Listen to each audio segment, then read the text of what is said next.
Hey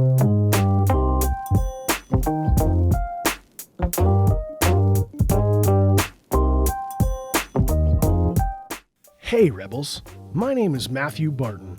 Welcome to the Rebellion Brewing Podcast.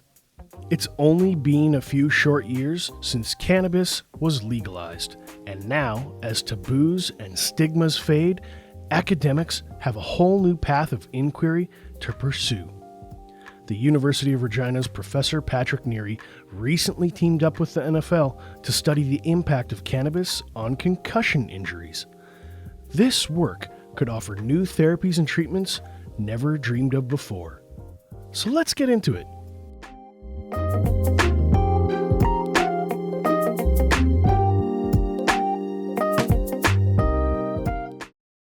Patrick, welcome to the show. Thank you very much, Matthew, for having me. I'm quite excited to be here and to share this information about this exciting grant with the NFL. Before we dive too much into the grant and the research, let's start off with who are you and what do you do? Matthew, I am an exercise physiologist, and that means I study the effects of exercise on the body. I've been doing this for about 30 years now. I'm a faculty member and professor in the Faculty of Kinesiology and Health Studies at the University of Regina. I'm a former student and a former client of the Kinesiology Center. I've done lots of knee repair work there. I truly do believe it was one of the finest healthcare experiences I've ever received. Excellent. If you would have had any concussions in the past, you probably would have come to my lab at the U of R, and we probably would have dealt with you. You know, I was in wrestling, and I didn't get concussions. It was mostly like joints and strains kind of piece, you know? I wasn't getting bonked in the head too many times. Good for you. You were one of the smarter wrestlers then, were you? Maybe just lucky. So you said you work on concussion research. How do you go down the path of getting into cannabis and concussion research? Yeah, excellent question. And as you just mentioned, I've been doing concussion research for about 15 years now. And about 5 years ago, it came to my understanding that not necessarily cannabis, but the cannabinoids, CBD, which is cannabidiol, THC, which is tetrahydrocannabinol. And it's the CBD that's non-psychoactive. It doesn't give you the high. The THC is the psychoactive or the intoxication part of it and gives you the high. And it came to my attention that CBD was being used as an anti-inflammatory agent or property. And so we've got on the planet this wonderful plant that we could potentially use, and it's a natural plant, of course, that we could potentially use as an anti-inflammatory mechanism. And what happens, Matthew, when we get a concussion is that the brain cells, the neurons, they will leak chemicals. One of those chemicals is calcium. And it's best that calcium stays inside those neurons. But if we allow calcium to leak out of the neurons in the brain, that calcium actually has an effect on the mitochondria. And the mitochondria are the little power sources or the powerhouse of the cell. And it produces the energy. And so now what happens is the concussion creates this inflammatory effect because calcium is coming out and it's having the wrong effects on the mitochondria, which now it doesn't allow us to produce the energy properly in order to repair the brain. So at the same time, we also get this immune response to allow good chemicals to come in and try and repair the damage. And that's the inflammation within the brain. So the idea is that if you take CBD, cannabidiol, it's anti-inflammatory. We can help to reduce some of those negative effects of the inflammation on the brain. And a majority of this research was first done in rodents, rats and mice, and they were looking at that. And then there's been more and more research coming out to show the anti-inflammatory effect of CBD. You said a lot of great things there, and I want to unpack all of it. I guess first off, let's back up a bit, and I need you to help me understand inflammation. Because when you say inflammation to me, that makes me think, oh, I've got like puffy, swollen muscles. But when you say inflammation, it sounds like something a little bit different. You know, excellent question again, Matthew, and it's actually very, very similar. If we were to go out and do a resistance training workout or an endurance training workout or any type of physical activity, the body responds by trying to improve the function of the muscle or the heart or whatever we're trying to isolate and to activate. And yesterday I did a heavy weight workout, and I know it's tough to tell, I'm only 67 kgs. I'm just a little guy. But after that weight workout, and the way the body works is it creates this inflammatory response because, again, the muscles have been stretched a bit. They've been torn. And the idea for that is to help it to grow bigger and stronger. And likewise, if you do any aerobic training, when you get out and you're running or cycling or rowing or kayaking or whatever you're doing, you're activating the muscles. And you activate the muscles in such a way that we're trying to make them better. And in that process, there's going to be some inflammation. There's going to be a stretching of the muscle cells a bit, and that's going to allow some of these chemicals to leak out. Which again, it's a positive thing because, again, the body brings in good chemicals to try and repair any of this damage. And so we've got all these little micro traumas going on within the muscle when you're resistance training, but the body brings in positive chemicals, steroids such as steroids, as well as cortisol, as well as testosterone, all of these natural components that the body has in order for us to respond to become better. So it's a very, very similar effect. The only difference is with a concussion, it's happening in your brain, and the inflammation is then being created in the brain. And about 10 years ago or so, there was what they called the neurometabolic cascade. And I spoke of that calcium. There's potassium that also leaks out. There's a reduction in the amount of glucose, and glucose is the energy for the cell. And so that reduction in glucose is because, again, the mitochondria, which produce the energy, is actually affected. So excellent question in regard to this inflammation. The inflammation is very similar throughout the body, although the processes are a bit different depending on what the structure actually is. The way you describe inflammation there is kind of like it can be beneficial. It's a little uncomfortable, but it can be maybe it's a helpful mechanism. It is, yeah. It's a helpful mechanism for us to respond to what happens. If we cut our finger, we're going to get an inflammatory response as well. All the good chemicals come in and they build up and they create some scar tissue and they take care of that cut. So that's another example of this inflammatory response. The COVID virus, for example, also creates an inflammatory response, whether it's in the lungs, in the heart. And we've actually just finished publishing some very interesting data looking at COVID in the heart. And I bring that up only because most people don't know that concussion also has an effect on the heart. There's a big effect. It's a transient effect, and the heart will go back to normal, or at least we think it does. But with a concussion, the heart is also affected, and we've published on that as well. I guess I like that COVID piece. I think that's its own whole episode, and I'd love to bring you back to talk about that study because to me, that's really interesting. I want to circle back to, before I forget, the concussion piece. So we talked about inflammation just as a natural thing that happens. But when it comes to a concussion, where my understanding, disabuse me if I'm wrong, of this notion is you get a concussion, that's a very bad thing. You don't ever want a concussion because it could be a very bad long-term implication for what's going on in your brain. Matthew, it certainly could. If at all cost, we need to try and prevent concussions. Even the small micro subconcussive hits. If you take a look at the O-line or the D-line in football, there's this continuous action where they might go through, 200-300 of these in a game. And if you add that up over the season, what is that actually doing to our brain cells and the effects that concussion have?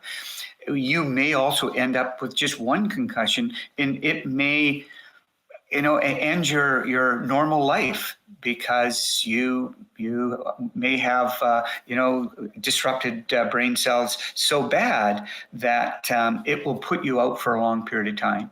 If you take a look at Sidney Crosby's concussion a number of years ago, he was hit in the shoulder and his head spun sideways. And any of those rotational forces create a worse concussion than if it was going to be front and back. And the other important thing for the listeners and the viewers is that with a concussion, you do not need to hit your head.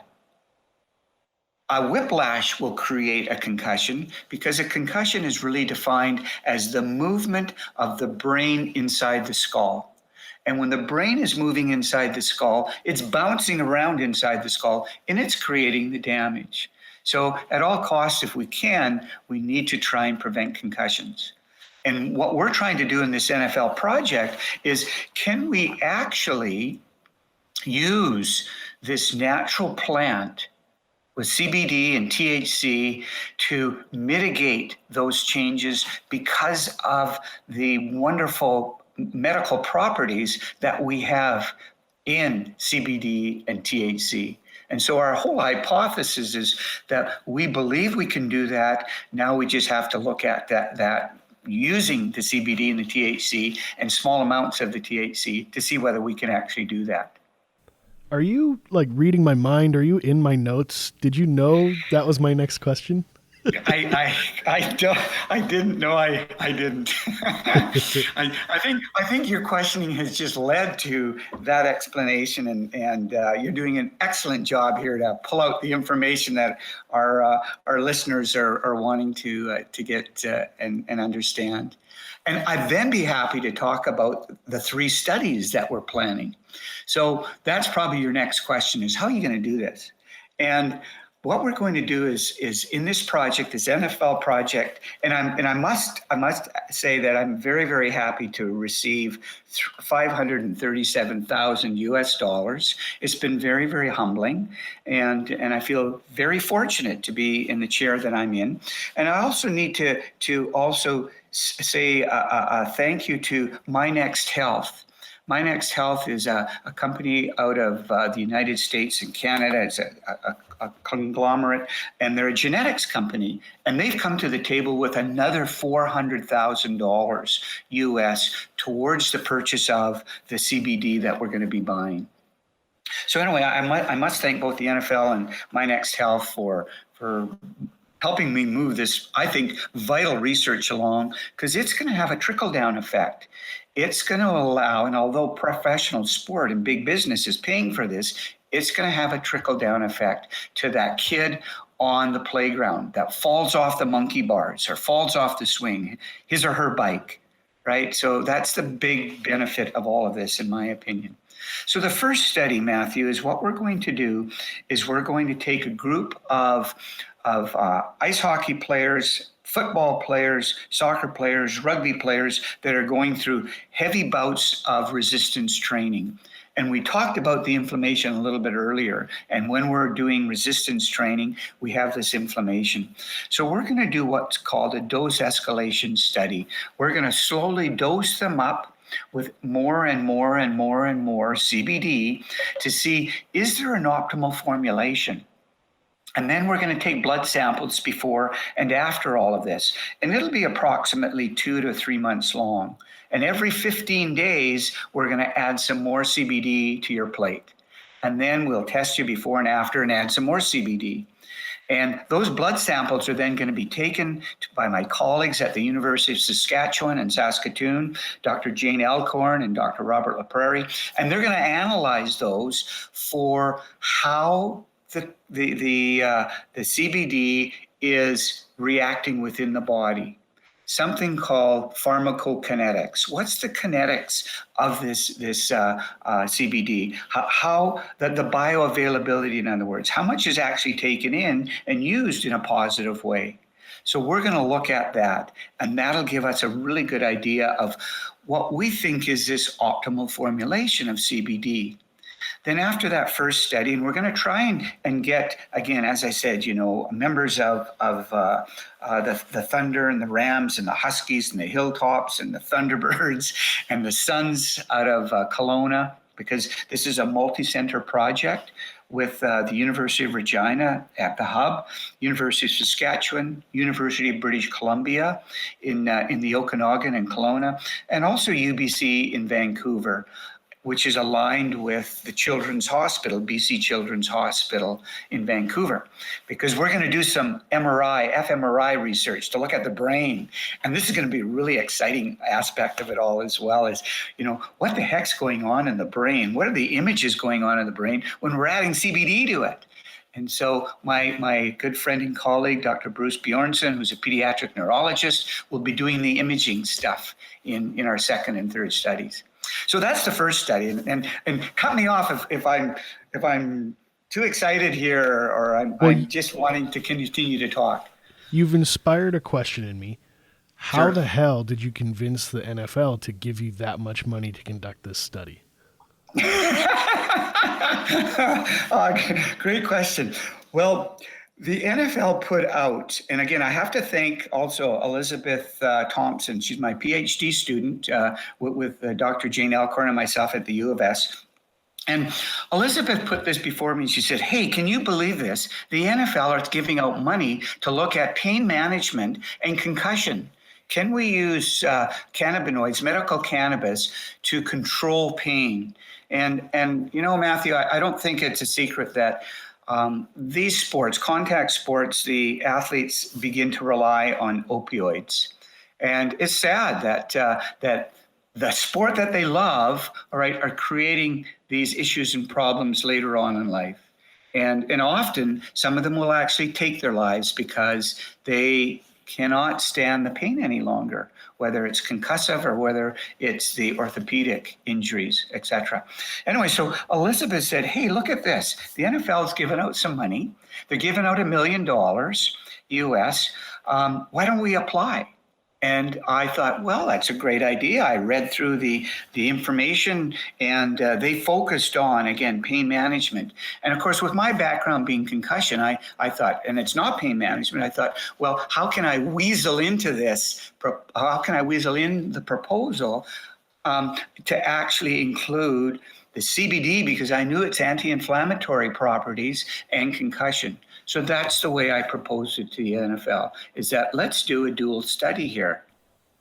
In the very, like a 6-year-old could understand it terms, you're going to take athletes who are experiencing possibly concussions or fatigue or injury, dosing them with some CBD and seeing if it reduces injury or maybe makes the recovery time shorter or could be preventative?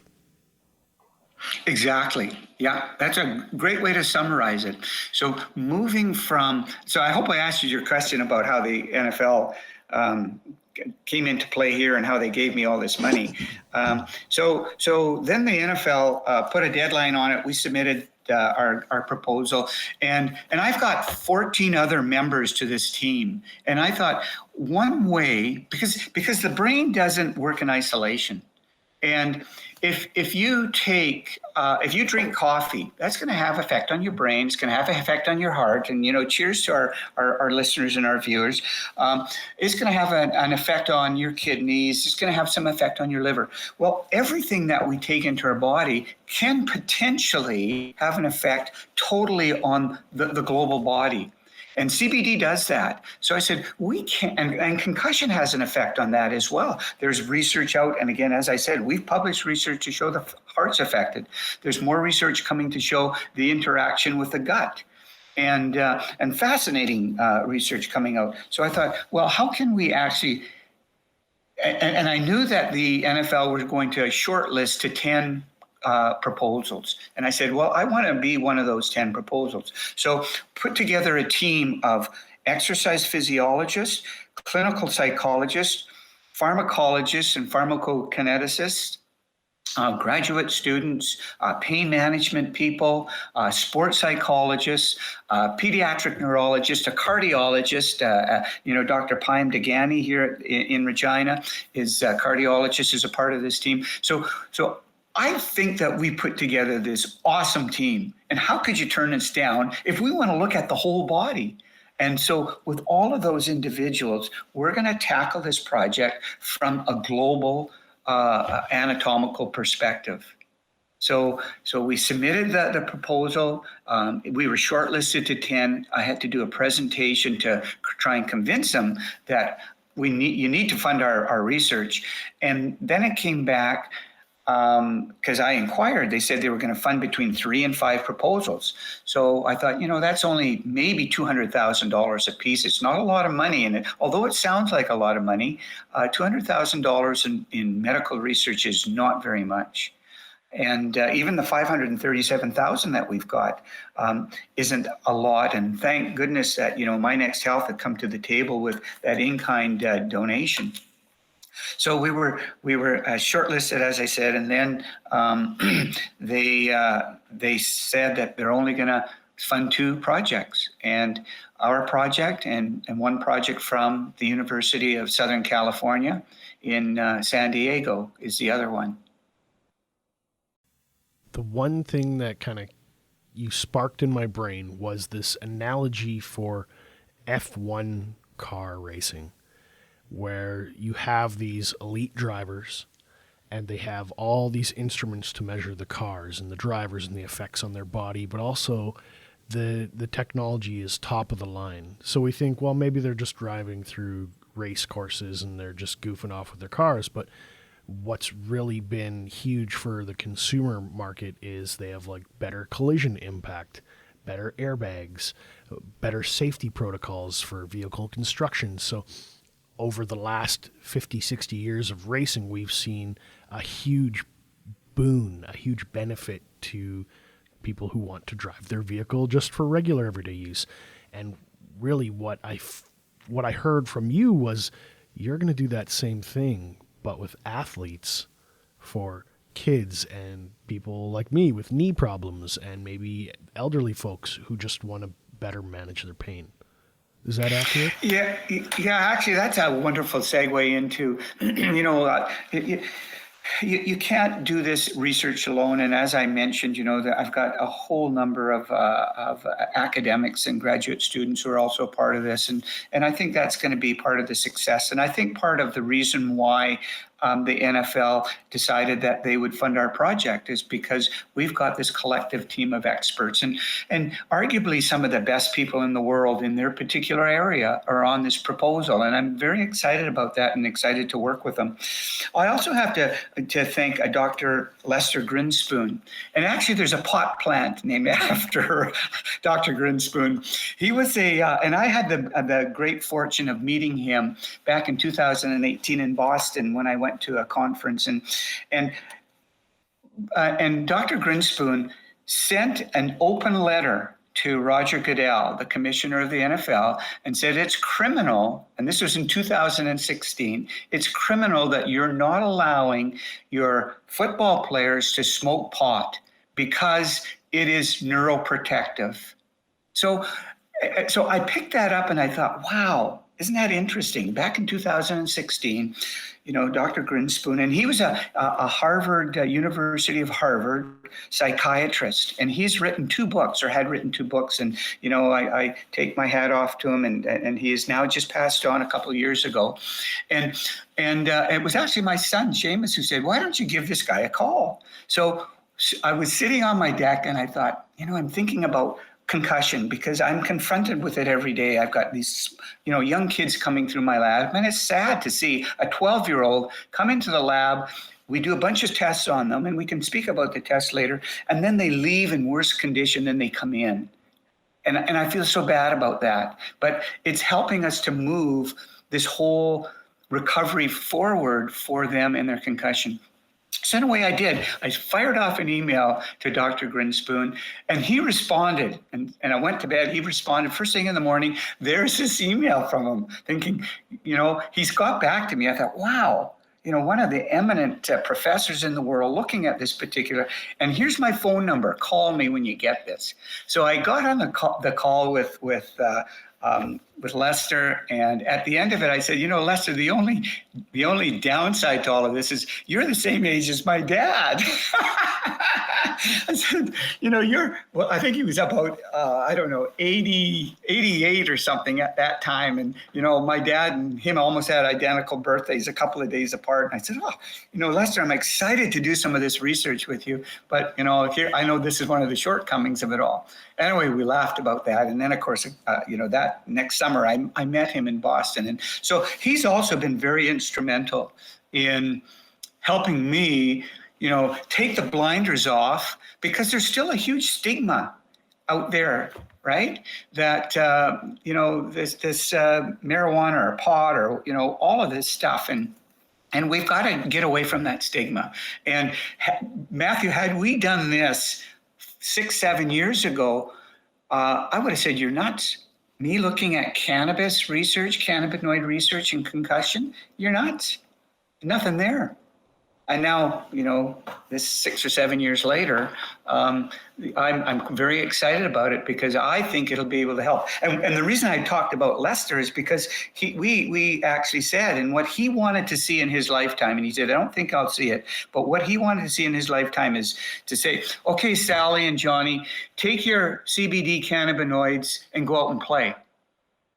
The little jelly bean sitting on the counter, very similar to the way our parents used to say, go take your multivitamin and go out and play, right? He wanted to get to that because he so believed in cannabinoids as a really, really important part of our whole body and our whole body system. And then of course, that got me into thinking, well, how does this all work? And Matthew, we actually have something called the endocannabinoid system. We have a naturally producing cannabis system within our body. So it's something that we need to think about. There's research out to show that this runner's high is probably related to our endocannabinoid system and not the endorphins and enkephalins that we thought it was, because they're way too big to go across the blood-brain barrier. So it's got to be another mechanism. And so your runner's high, all right, is probably related to this natural system, which is to help create a balance in the body. A homeostasis, as we would call it, that balance. You bring that up, and I was sitting here wondering about that because, pandemic happens and I wasn't able to be as active as before, and I put on a few pounds, and the doc's like, man, get back at it, lose some weight. And so I got a rowing machine, and when I'm going for the first 5-10 minutes, it sucks. It hurts. I'm just miserable. I just hate life. It's just fucking just get me off this damn machine. But by the time I hit about 15 minutes, the 15-20 minute mark, you do get that boost, that lift. And I'm like, oh, now I can pull harder. I can go longer. I could probably give her another 20 minutes. But for that first 10 minutes as I'm spooling up, man, life is hell. And then you said, wow, take your cannabinoid pill. I'm like, man, what if I took a cannabinoid pill and then worked out? Maybe I'd have an even better workout on the machine. I don't know. I'm just throwing stupid ideas out here now. Yeah, well, I do have some ideas in that way as well, looking at can we use cannabinoids for sport and for recovery and performance. And so we're going to investigate that too at some time. How long is this study going to take? This is really exciting stuff. Yeah, so I was just going to talk about that. So we've got funding for 3 years, and so the first study we're hoping to get started sometime in maybe June or July. That's what we'd really hope. And to get to that, there's a few hurdles. In order to use any cannabis products, you have to have Health Canada approval. And so we're going through that process. We have to have ethics from the university. So we're going to have an ethics application submitted very shortly as well, just to make sure that all of the approvals and certificates are in place. And then the second study is going to then take this optimal formulation that we figure out in study one, and then we're going to apply that to a football season. We're going to see if we can enroll the Rams and the Huskies and the Thunderbirds, the Thunder, the Hilltops, the Suns, the Langley, I think it's Langley Rams as well. I can't remember, but there's a team in Langley that we might try and center on as well. So we're going to look at 6 or 7 different football teams, and we're going to then put it into a season of football to see whether or not, one, we can reduce the incidence of concussion, and or two, the severity of concussion. So that's the idea. And then the third study is more related to the pain management. We're very fortunate in Regina, in Saskatoon, that we have a lot of CFL football players. We have ex-NHL players. We have, the Western Hockey League players. We've got a lot of retired players in this area, rugby as well, that have pains, on a day-to-day basis, and are also post-concussion syndrome, people who have had post-concussion syndrome and haven't really got right back to normal. All right, they're functioning on a day-to-day basis, but their functioning is much lower. And you asked the question earlier, should we try and avoid concussions? At all costs, we need to do that. So that's the third part of the study, is to then enroll individuals to see whether or not we can help to control their pain with the study medications that we're going to be using, and or can we get them off of their prescription medications, including opioids. One of the members of our team, Dr. Zach Walsh from UBC Okanagan, has done some research in this area, and he's a clinical psychologist and a person in pain and pain management. That's going to be integral to looking at that data, as well as at the University of Regina, Dr. Thomas Hadjistaropoulos. Thomas is also going to look at this because he's one of the premier pain management experts in the world. And so we have at our doorstep here opportunities to use, again, some of the brightest people to help us look at these issues, and can we get them off of opioids? So that's the third part of the study. To me, when you say those things, my thought line immediately goes to looking at pain management doesn't just mean, I don't hurt anymore. It's about great emotional regulation, because when I'm reading these studies about CTE and brain injuries and concussions, we see a rise in shootings and violence, domestic assault. We see families getting torn apart, higher rates of divorce, and shorter lifespans. So not only is it about not being physically in pain, but having a better quality of life.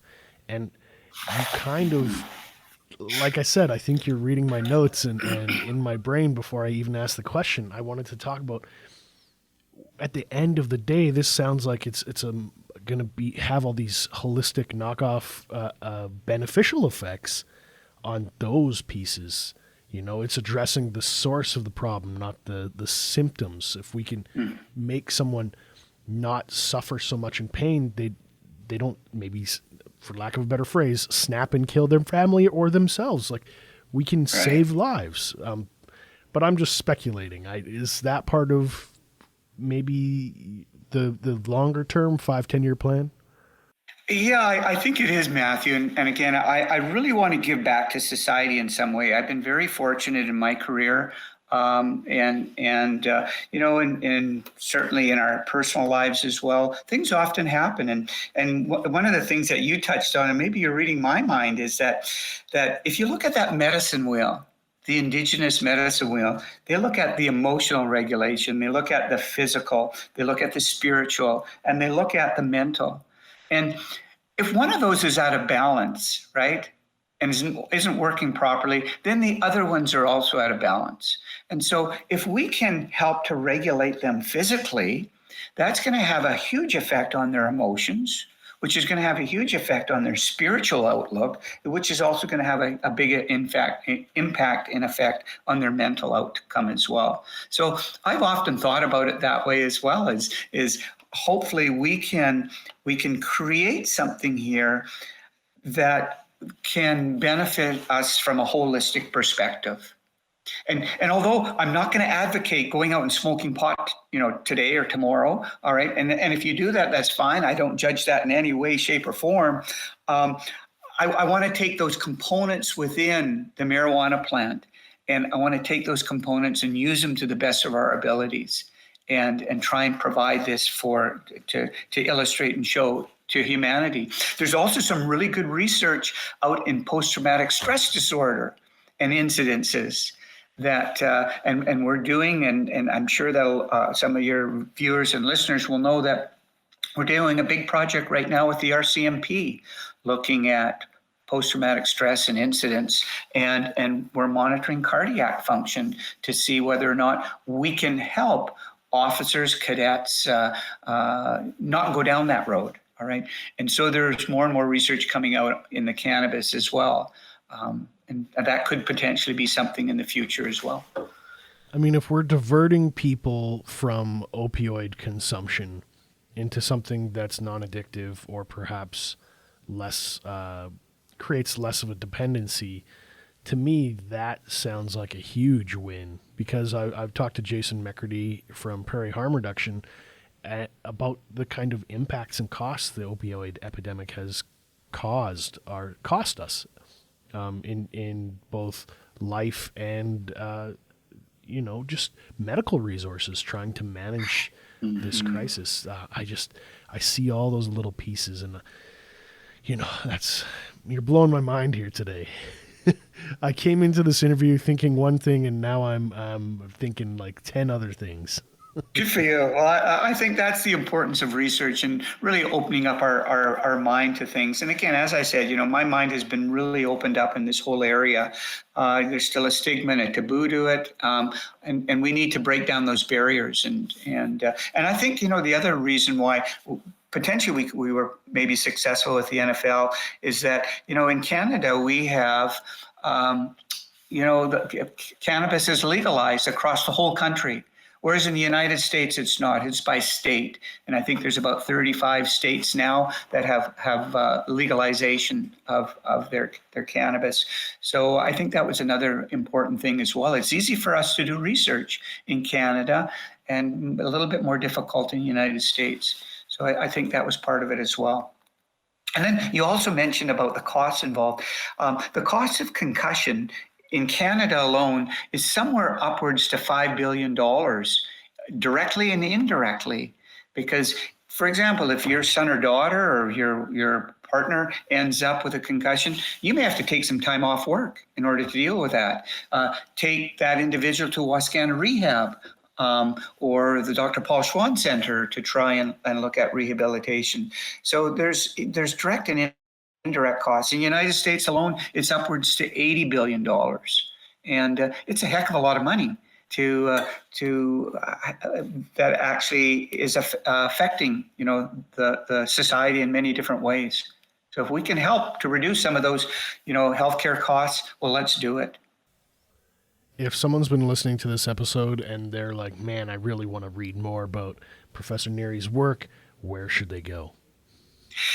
At the University of Regina, there is a link to the Faculty of Kinesiology and Health Studies. They can click on that link, and then after that, there's a research link to the research that's going on within the faculty, and then my name will be there as well. And you can click on that and see what's going on. And then there's also some good links as well that the NFL has provided. So if you were to type in NFL, cannabis research, that would come up as well, and that'll lead you to other links as well. deadly. Professor Neary, I just want to thank you for your time today. Well, thank you, Matthew. Thank you very much for having me. I've really enjoyed this. And as you can tell, I'm pretty passionate about it.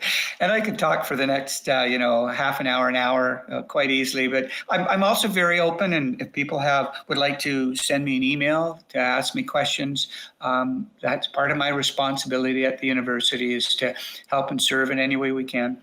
So, look me up at the University of Regina website, and you'll find my email, and we can go from there.